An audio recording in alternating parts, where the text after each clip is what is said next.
বন্ধুরা, জুলাই ২০২৪ বাংলাদেশের ইতিহাসে ছাত্র আন্দোলন এক নতুন দিগন্তের সূচনা ঘটায়। ছাত্ররা কোটা বিরোধী আন্দোলনে যখন মাঠে নেমে পড়ে, ঠিক তখনই তৎকালীন সরকার পুলিশ সহ বিভিন্ন ফোর্স, এমনকি আর্মিকেও ছাত্রদের এগেইনস্টে মাঠে নামিয়ে দেয়, যার ফলশ্রুতিতে পুরো বাংলাদেশ রণক্ষেত্রে পরিণত হয়। এত বড় একটি আন্দোলনের সূত্রপাত হয়েছিল সরকারি চাকরিতে বৈষম্যকে কেন্দ্র করে। পরবর্তীতে ছাত্ররা সাধারণ জনগণকে সাথে নিয়ে সরকার পতনের এক দফা আন্দোলন শুরু করে এবং আওয়ামী লীগ সরকার ক্ষমতা ছাড়তে বাধ্য হয়। সরকারের পতনের পেছনে মূল যে কারণ ছিল তা ছিল সরকারি চাকরিতে বৈষম্য, অর্থাৎ ৫৬% সরকারি চাকরি পাওয়ার সম্ভাবনা ছিল কোটার ভিত্তিতে, যেখানে মেধার ভিত্তিতে শুধুমাত্র ৪৪% চাকরির নিশ্চয়তা ছিল। প্রথম আলো তাদের একটি রিপোর্টে বলেছে, সরকারি হিসেবেই বাংলাদেশে বর্তমানে বেকারের সংখ্যা প্রায় ২৫,৮২,০০০ মতো, যেখানে বলা হচ্ছে বাংলাদেশে জিডিপি পার ক্যাপিটা $২,৫৩০। সেখানে কেন এত বাংলাদেশি চাকরি পাচ্ছে না, এটা একটি বড় প্রশ্ন। আজকের ভিডিওতে আসুন আমরা জানার চেষ্টা করি কেন বাংলাদেশে দিন দিন শিক্ষিত বেকারের সংখ্যা বেড়েই চলেছে। প্রথম আলোর একটি জরিপে উঠে এসেছে প্রায় ৭৮% তরুণ তাদের চাকরি নিয়ে বেশ উদ্বিগ্ন এবং দেশে বেকারের সংখ্যা গত কয়েক বছর ধরে অপরিবর্তিত রয়েছে। বেকারত্বের এই সমস্যা সমাধানের জন্য তৎকালীন আওয়ামী লীগ সরকার বাংলাদেশের জনগণকে প্রতিশ্রুতি দেয় তারা বাজারে ১৫ মিলিয়ন জবের অপরচুনিটি ক্রিয়েট করবে, কিন্তু সরকারের প্রমিসের সাথে অ্যাকচুয়াল আউটপুটের কোনো মিল ছিল না।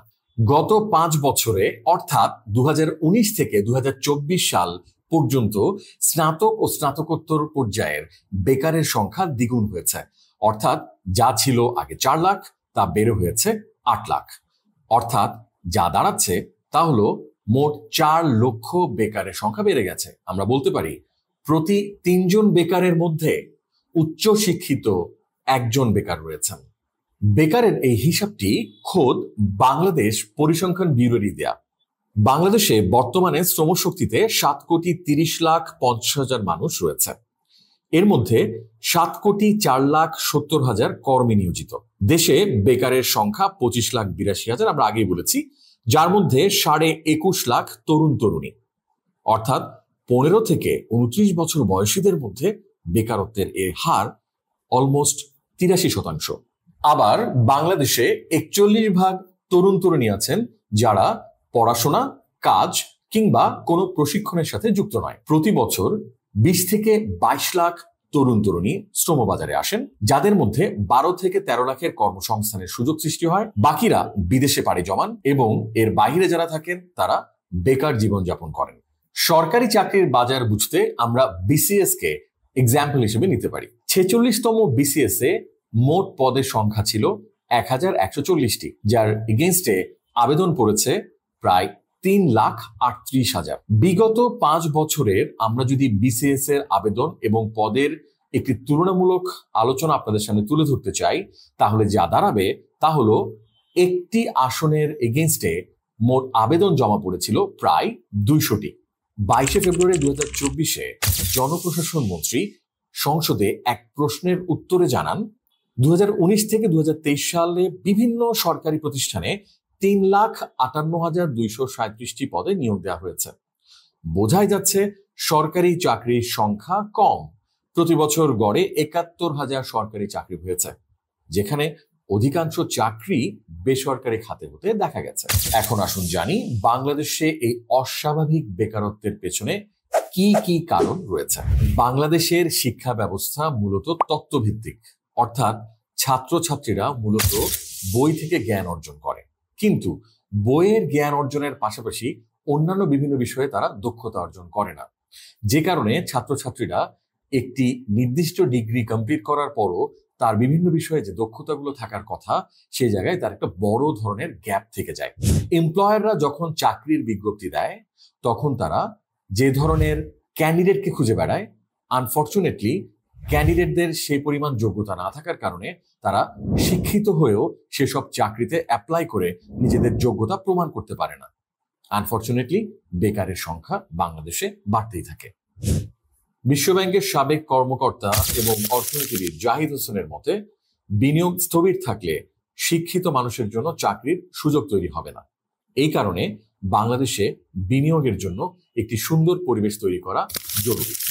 এসএমই খাত বাংলাদেশে কর্মসংস্থান সৃষ্টির একটি গুরুত্বপূর্ণ মাধ্যম, কিন্তু সরকারি পৃষ্ঠপোষকতার অভাব এবং কোনো কোনো ক্ষেত্রে প্রয়োজনীয় আর্থিক সহায়তা না পাওয়ার কারণে এই এসএমই খাতে যারা নতুন উদ্যোক্তা হিসেবে নিজেদেরকে তুলে আনেন তারা মার্কেটে টিকে থাকতে পারেন না।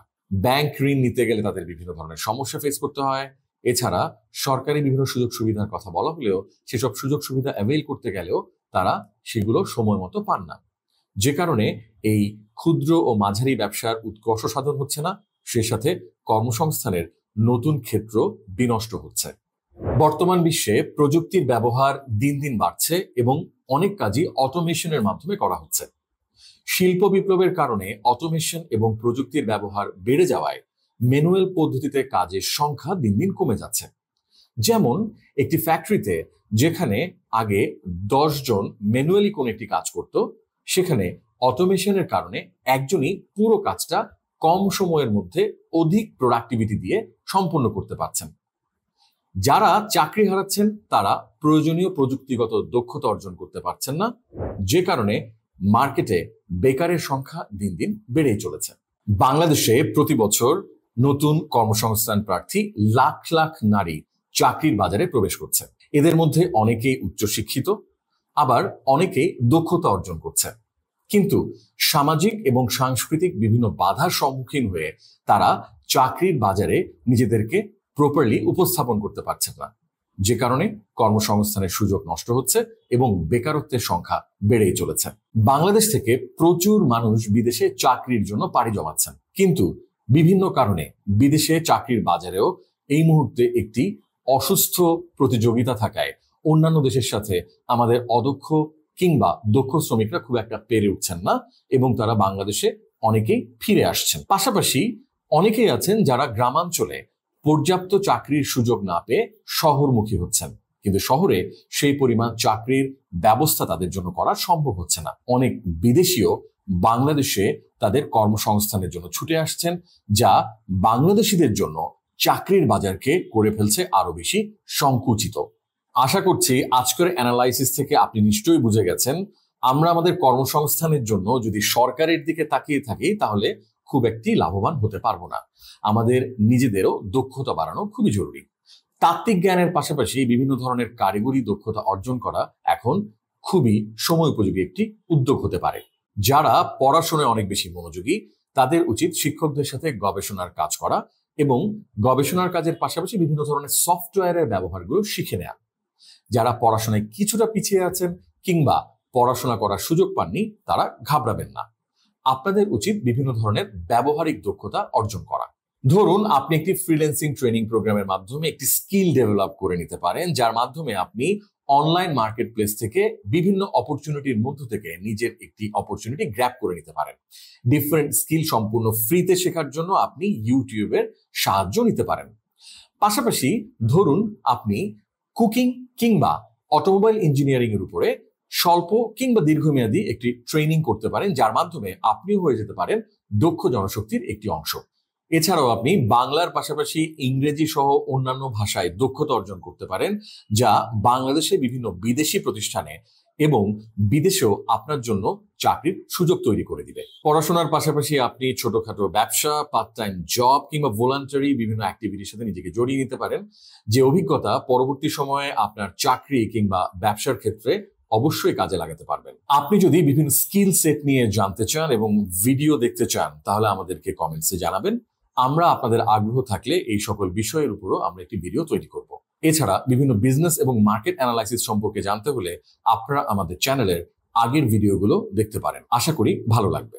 অন্তর্বর্তী সরকারের প্রধান উপদেষ্টা নোবেল জয়ী ডক্টর মোহাম্মদ ইউনূস 3-0 থিওরির কথা বলেছেন, যেখানে উনি বলার চেষ্টা করেছেন zero carbon emission, zero poverty এবং জিরো আনএমপ্লয়মেন্ট। এই জিরো আনএমপ্লয়মেন্ট অর্জন করতে হলে এবং জিরো পভার্টিতে যদি আমরা যেতে চাই তাহলে আমাদের অবশ্যই একটি পজিটিভ মাইন্ডসেট থাকতে হবে। পজিটিভ মাইন্ডসেট বদলে দিতে পারে আপনার জীবন। আপনাকে বিশ্বাস করতে হবে, আপনি পারবেন। ভালো থাকবেন। ধন্যবাদ।